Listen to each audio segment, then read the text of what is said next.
कुछ चीजें ऐसी हैं कि जो इसमें सच सच दिखाई गई हैं। इतनी बकवास एक्टिंग की है यार। National award coming away. Kangana Ranaut की बहुत सारी फिल्में मैंने देखी है रिसेंटली।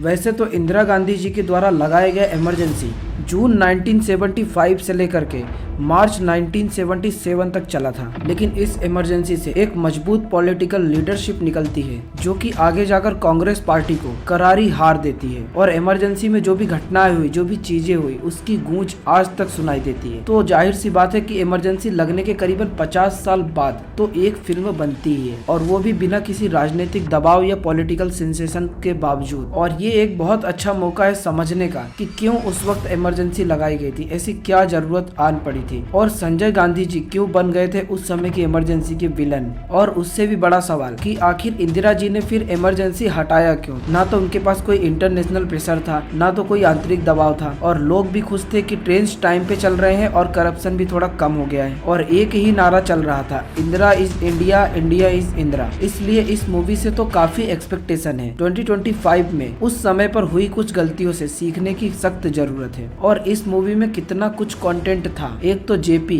जिनका विशाल कद, उनके एक इशारे से पूरा देश सड़कों पर उतर आता था। दूसरी तरफ है संजय नायक जिनका रोल इन्होंने प्ले किया है, और इसी के साथ अटल बिहारी वाजपेयी का रोल निभाते हैं ये एक्टर। और फील्ड मार्शल शैम का रोल किया है इन जनाब ने, जो कि इस रोल में विकी कौशल से भी अच्छे लग रहे हैं। वैसे तो इंदिरा गांधी जी हमारे देश की सबसे कॉम्प्लिकेटेड प्रधानमंत्री में से एक थे। एक तरफ तो नेहरू और उनके पति फिरोज के साथ में कॉम्प्लिकेशंस, और दूसरी तरफ अपने ही कांग्रेस पार्टी के साथ बगावत और उनके लीडर्स, और दूसरी तरफ बांग्लादेश का लिबरेशन। एक तरफ तो देश की आर्थिक हालत पहले से ही टाइट, और दूसरी तरफ देश का पहला एटॉमिक टेस्ट। और इन्हीं सब के बीच में आता है एक देश का सबसे बड़ा काला धब्बा, इमरजेंसी। और यही इस मूवी में सबसे बड़ी एक कमी रह गई कि इमरजेंसी तो बस मात्र एक टाइटल और चैप्टर दिया गया था। बाकी इस मूवी के माध्यम से इंदिरा गांधी जी की पूरी जिंदगी की कहानी को परोसने का प्रयास किया गया है। नतीजा ये निकलता है कि इसमें एक्टर से लेकर के डायरेक्टर तक सबने जबरदस्त रायता फैला के रखा है। वैसे ये मूवी कहीं बेहतर हो सकती थी यदि पूरा फोकस इमरजेंसी पर होता, क्योंकि इंटरवल के थोड़े देर पहले तक केवल बांग्लादेश का वॉर ही चल रहा होता है। और इस मूवी की सबसे बड़ी खासियत ये है कि इसमें प्रोड्यूसर, डायरेक्टर, लीड एक्टर सब कुछ कंगना रनौत ही है। वैसे तो ये बहुत खास मौका था और बहुत बड़ा कैरेक्टर था जो कि प्ले किया जा सकता था अच्छे तरीके से, क्योंकि India first and only women prime minister, वो प्राइम मिनिस्टर जिसने पाकिस्तान को भी नचा के रखा था, और उनके इतने हार्ड डिसीजंस थे। लेकिन इसमें कंगना रनौत ने बहुत ही ज्यादा ओवर एक्टिंग कर दी। ये उतने अच्छे तरीके से इंदिरा गांधी जी के रोल में नहीं आ पाई। वैसे हमारे देश में जितनी भी मूवीज पॉलिटिकल इश्यूज पर बनती है वो ज्यादातर फेल हो जाती है। जैसे कि इन मूवीज को आप देख सकते हैं, ये कहीं ना कहीं अपने दम पर उतना ज्यादा सक्सेसफुल नहीं हो पाती है, और ये सभी मूवीज अच्छे एक्टर्स के बावजूद भी